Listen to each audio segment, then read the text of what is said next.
wife to get him on TV. Sure. Hey, yeah. Well, great. You gonna feed it to me? Good. Brandon, were you guys surprised to find yourselves down 18 or whatever Saturday? Yeah, I felt like it was a shock, but at the same time we couldn't really focus on that. We just had to focus on, going out and just continuing to play and, give our offense, the ball back so they can make some points. From talking to some of the other guys, it seems like y'all never really lost confidence you could come back from that. No, I feel like we never lost confidence. A lot of us, a lot of leaders on the team stayed on top of the boys and let the boys know we still in this. Even though the scoreboard doesn't show it at the moment, we still in it and just keep pushing it.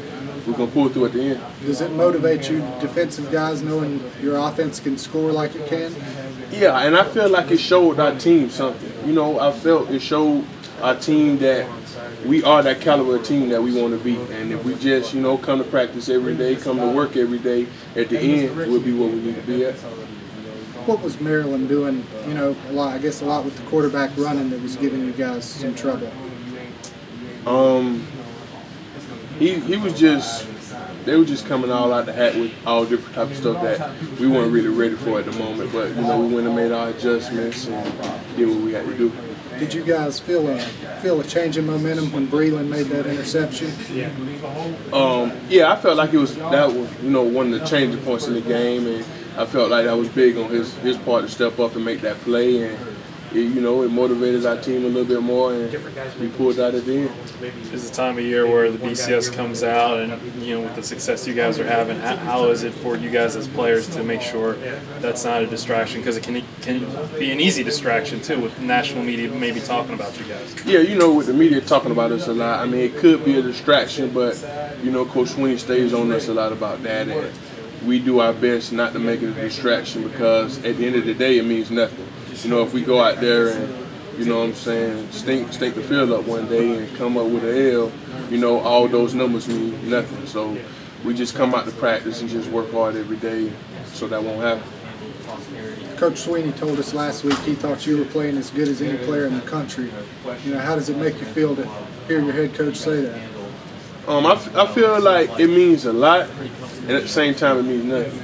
It means a lot coming from him. I've worked hard to put myself in that position, but at the same time, I still have to keep pushing. I just can't be satisfied and just stop there, lay there, and, hope for the best. I still got to come to practice and work hard every day like none of that matters. Brandon, were they reading you Saturday night, and was that a weird thing? Yeah, they read me a couple of times, and, it was weird. I wasn't really expecting that going into the game, but the coaches called the timeout, and we made a little adjustment, and I don't think I got any more of that game. So it was weird, but we pushed through and we did what we had to do. Is there maybe a positive in that? It might give you a little preview for Georgia Tech's midline option. Is there some similarity in that respect? Yeah, you could say that, but we prepared for that, so we'll be ready for it.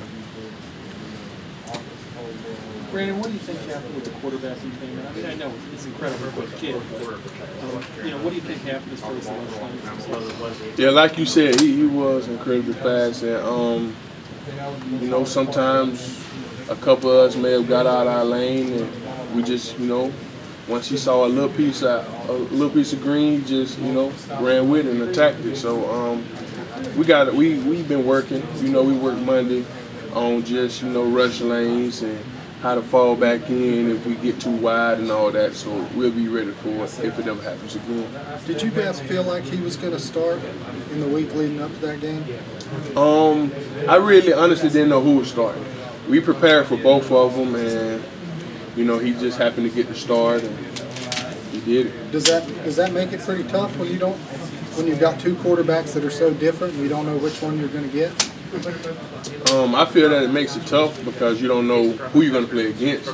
But as far as preparation, it's a little different, but it's pretty much the same. You come off the field, you obviously have to, coaches are talking to you, position coaches might be talking to you about maybe assignments of what just happened in the last series.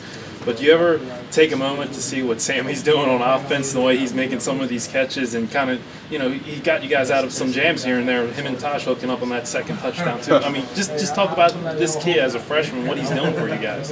I mean, yeah, he's doing a lot for us, and as well as the rest of the offense, you know. But we don't really get to see him that much because, you know, either we on the field or they on the field. You know, we and when we on the sideline, we putting in different checks and all, you know, down checks and stuff like that. So, I mean, all we really see is what the Jumbotron shows us at times. So that's about it. What do you think when you see it from the Jumbotron now? How do you react? I mean, it's amazing to see, you know, a talented kid so young, you know, coming out and just playing and just doing what he's doing. How do you explain the defense giving up 45 points this past week, and 3 weeks ago Virginia Tech only 3? Really no explaining it, you know. We just didn't have a great game, you know. So it's like that sometimes. So we've been pushing, you know. We're gonna continue to push, work hard in practice, and make sure that don't happen anymore. Did you guys up